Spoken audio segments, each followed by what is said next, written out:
So I'm going to show you how I set up my week. So on Mondays we have our co-op. So we don't do school at home on Mondays, but on Tuesday mornings I usually spend some time setting up our week. And I'm going to kind of show you how I go from one week to another. And this is real life, guys. So I am going to show you how I do Emmanuel, who's my 8-year-old. I'm going to show you how I do my 8-year-old. And I hope this will work so that you can see kind of what I'm doing here. So I start, this is we call them our clipboards. I have this Excel spreadsheet that covers 2 weeks. And so I have all of the subjects I'm hoping to get done with him down the side, and I have my days of the week. So Monday, Tuesday, Wednesday, Thursday, Friday for the first day, then this line, and this is the next week. So even though Manny doesn't do schoolwork on Monday, the day's still there because it's part of the week. So this was last week's.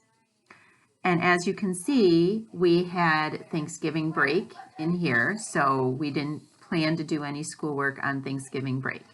On Mondays, he goes over grandma's, so we have that marked off. Sometimes we still try to get some stuff done maybe in the evening, or I might send him with some reading or things that I think my mother-in-law would enjoy doing with him. And then I fill in the rest of it for the rest of the week. As you can hear in the background, it's a Tuesday morning. My kids try to do some things. Well, normally we would be off at our Tuesday homeschooling group, homeschool support group called Fish. But because of the pandemic and because it's really cold, we can't meet or even do a park day today. So I let them do some online gaming. I think they're playing Among Us. They're trying to get a group together to play Among Us. So that's the noise going on behind me on a Tuesday morning. So Tuesday mornings, we usually get phys ed in because that would be something we would do at Fish. And then they get some good social time with their friends. And then we only have a half a day on Tuesdays. But I'm going to go through filling in this chart just so you can see kind of how I do it. And we can get a good idea for that. So when I'm filling in my new week chart, I look at my old week and anything that didn't get finished in last week's gets put onto next week's. Sometimes if it's 1 or 2 things, I'll just try to get those done in addition to a whole new week's worth of work. But often, you know, if you look at this, it was the week after a holiday. It took us a while to get back in. We were finishing up some stuff over here, which is why this isn't filled in. So this week is, we didn't do real well keeping everything caught up last week as that week after a holiday. So the weeks leading up to holidays and the weeks after the holidays, they're rough. They are. So I'm going to be moving all of this stuff over into my next week. All right, so for the first one here, for religion, for Monday, we are reading through this Faith and Life book, and we just read a chapter together on Mondays. And then we have a couple of other supplemental. We have like Catholic A to Z. We read one section of those on one day a week. We have a Catholic Signs and Symbols, kind of like encyclopedia book that we read a little bit on a different day. So I kind of just fill those in. We always try to make sure we get this one and the other supplemental ones. I'll put in, once I fill out more of what I have in the other subjects, then I'll go back and see where I might have more time to get those other 2 supplements done. Then I have the next one here is our reading comprehension. And so with Emmanuel, I'm doing this, Our Friends from Other Lands, which is a Catholic Heritage curriculum resource. And it's stories of people from around the world. some of them are saint stories, some of them are cultural stories. In Greece, we read about, Aesop, and then read a bunch of fables. It's that sort of book. And so each week I do a different country or place. So this week happens to be Japan. So on Tuesday, we'll read the introduction where it gives us background about the country and do the vocabulary. And then I will usually divide the story up into 2 days. So I just see how many pages the story is. We read half the first day and we read half the second day. With his reading, again, he's 9. He's not quite independent reading yet. That's just where he is. I had kids that were independent reading at 9, kids that weren't quite independent reading at 9. So this is where he's at, where we read it together. He'll read a paragraph, then I'll read a paragraph. And I'm focusing on comprehension with him. So I'm always stopping to ask, well, what's going on? What did you just read? That's more important to me than his speed of reading, is his comprehending what he's reading. So next, for our social studies, we're doing Tour of a Country. Again, it's also a Catholic Heritage material. And we're working on India. And so this has it broken up to week 1, do this, week 2, do this. Each country we look at is about 4 weeks. And so I just will do, week 1, week 2, I'll kind of divide them up, figuring out where, again, depending on what I have going on that week, how much time I think I'm going to have, I'll put them on my calendar for certain days. So here I have, on Tuesday, I'm not planning to do anything with social studies. On Wednesday, we do India. We're filling in a map of India. So we'll do half of the map on Wednesday, and we'll try to do half of the map on Friday. The kids are getting really loud with their game that they're playing. Next on my list is grammar.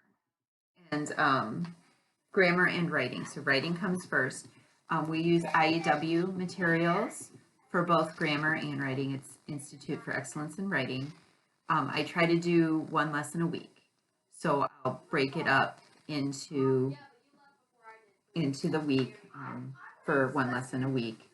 And I write that in on my clipboard. Okay. So now we have written in our grammar, which is, again, it's a Fix-It Grammar from IEW, where we basically just do 1 lesson a day. So it's easy, it goes in there. There's 4 lessons a week in the book, so we can stay on target.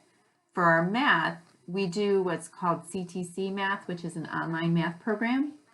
Often my 8-year-old will need me to sit there right next to him while we do the math. So, it's not totally like he just goes off and does math.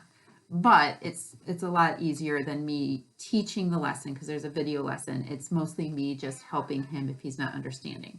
So each day they actually do 2 lessons in CTC Math, because we're just a little behind in our math. Because when it's something mom has to teach the entire lesson, I get behind. That's just the way what I have discovered is I get behind that way. So we do 2 lessons a day. And then this plus FC and plus DB. So plus FC means plus flashcards. So he's memorizing his multiplication tables. We spend some time with flashcards in addition to his math lesson. And then the plus DB is plus Dragon Box. Dragon Box is just a fun game that helps teach algebra skills in a way that they're not really realizing they're learning algebra skills. So we have them doing Dragon Box just so that once they get to algebra, it'll make more sense to them. Next on our list is spelling. And so we are currently, with my 8-year-old, I keep calling him an 8-year-old, 9-year-old. We are currently, with my 9-year-old, using All About Spelling. We're currently on level 2. Again, we're a little behind with spelling. So, but spelling, again, it's one of those things that once you get it, it doesn't keep you behind. So again, we try to get through 1 lesson a week. When we were on earlier lesson levels, I did 2 a week with him.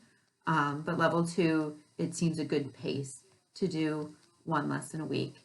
and just dividing the lesson up into segments that are about 10 to 15-minute segments.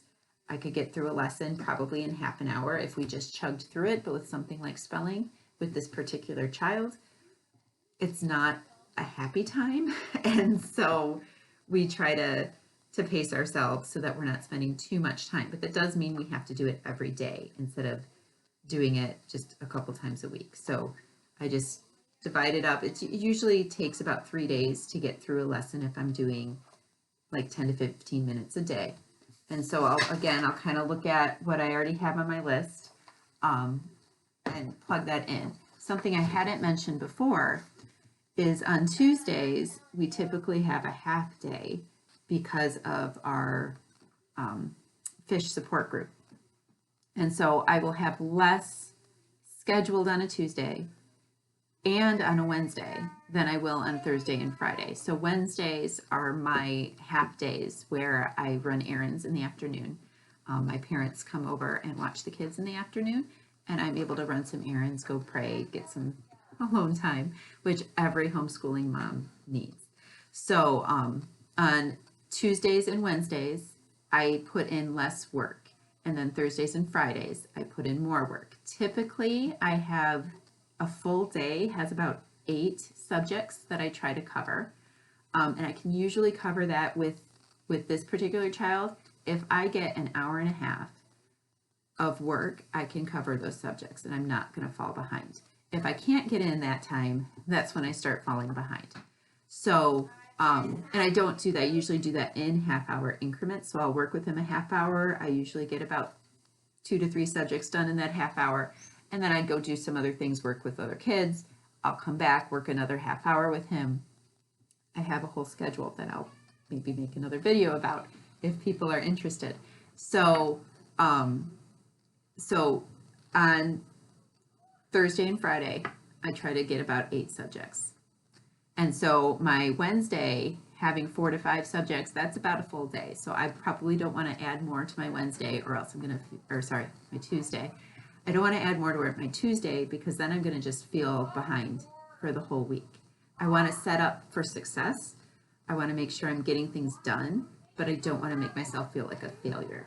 So I'm going to stop putting things on Tuesday and start loading up my Thursday, Friday, and some things for Wednesday too. Yes, you can watch TV.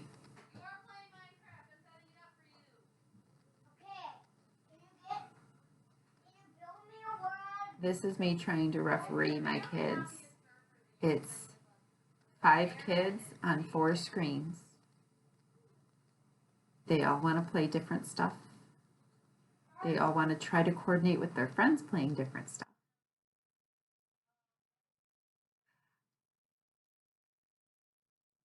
The bickering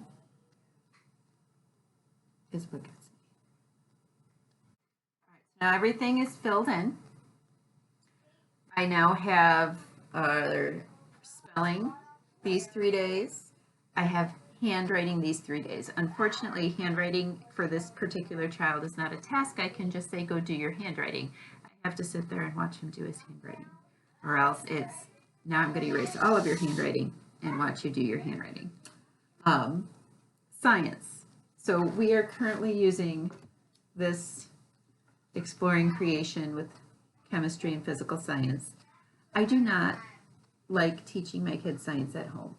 I really enjoy being part of a co-op that teaches science.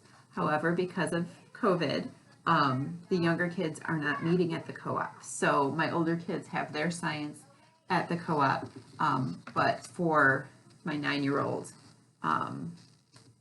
we get to do it at home. Honestly, I would have probably skipped science this year with him altogether. Just been like, you know, he'll learn this stuff at a higher level later. It will be okay. Except he really, really, really enjoys science. It's something that he's always looking forward to. He gets really annoyed because I put it at the end of the week and only for 2 days. He gets really annoyed that we don't do science every day. I, as a parent teaching it, cannot handle doing science every day. And especially because like he just doesn't want to read the science book. He wants to do the experiments. And there's great experiment, lots of little easy, great experiments here, but that takes time. Even just getting all the materials together takes time. So I do try to glance ahead at the science experiments so that I know, so I can make sure I have all of the materials that I need when I need to go run errands for um, for science. So that is our this is my Tuesday morning setting up for one child. Now I get to go do that for two more children. Luckily, my sophomore in high school tracks her own stuff. My other kids, I have a high school freshman and I have a seventh grader, and then this is my fourth grader. Um, they they all need a little bit of assistance setting up what they need to do to get their work done. Hopefully they will be independent, like my sophomore, um, in the near future. That's my hope, is that they will be able to independently come up with their own method or do this themselves, so that they're sure to get all of their work done. However, they're not there yet, so I do spend a good chunk of time setting up their clipboards. They each have their own, but once it's done at the beginning of the week, it's just look at your clipboard. That's what you need to get done for today. And then I know that if they get it done for the week, that we're not falling behind. This fourth grader, he's the one that I most likely fall behind on, because he's the one most dependent on me working with him, just because that's where he's at. So my freshman and my seventh grader do a lot more independent work, but I do have time with them one-on-one every day to make sure that, to proctor a test, or to make sure that they're understanding things and getting things done. So that's how I set up my clipboard for the week. I will come back again at the end of today. I plan to take a quick video at the end of today to just show you what we actually got done today. So, and my schedule today is a little bit different, because other than our morning fish routine, I also have to take my oldest to driver's training. So that's a little bit of me leaving when I don't normally leave. It's also a holy day of obligation. It happens to be the feast of the Immaculate Conception. So that means that we are going to have to get to Mass later this evening. So that changes our evening. I need to figure out when to get some exercise in, which I would normally have done in the evening. It's going to be a crazy day for a Tuesday, an atypical Tuesday, but we're going to see how much we get done. I'll check back in with all of you at the end of the day. All right, so we're at the end of the day. As I mentioned earlier, it is a holy day of obligation, so that is why I did my hair and makeup for church. But we're going to be leaving in probably about 15 minutes. But I wanted to check back in. So today I spent probably about an hour and 15 minutes, maybe an hour and a half, with my fourth grader. And we did 1, 2, 3, 4, 5 subjects in that time. I did readjust our IEW writing, because there were things from last week that I didn't realize we hadn't finished. So I readjusted. I put that, finishing up that stuff for today, and I kind of moved everything else down for the rest of the week. One of the beauties of homeschooling is you do get to set your own schedule. So there you have it. We actually got all of our stuff done that we were hoping to get done today. That is unusual, and that is actually very surprising to me. But there you have it. Day 1, or Tuesday of this week, is in the books. All right, so it is Thursday evening, and I wanted to pop on here just to let you know how my week has been going that I set up on Tuesday. It's been slow. We're about a day behind now. You see, this is Thursday, and it's the end of the day Thursday, and I only have one thing crossed off for Thursday. And I didn't quite finish up math for Wednesday. So we're a little bit behind. I'm going to keep my clipboard like it is. So I'm going to try to catch up as best I can for Friday. Now Friday is generally a whole day at home, so we could possibly catch up. That possibility is there.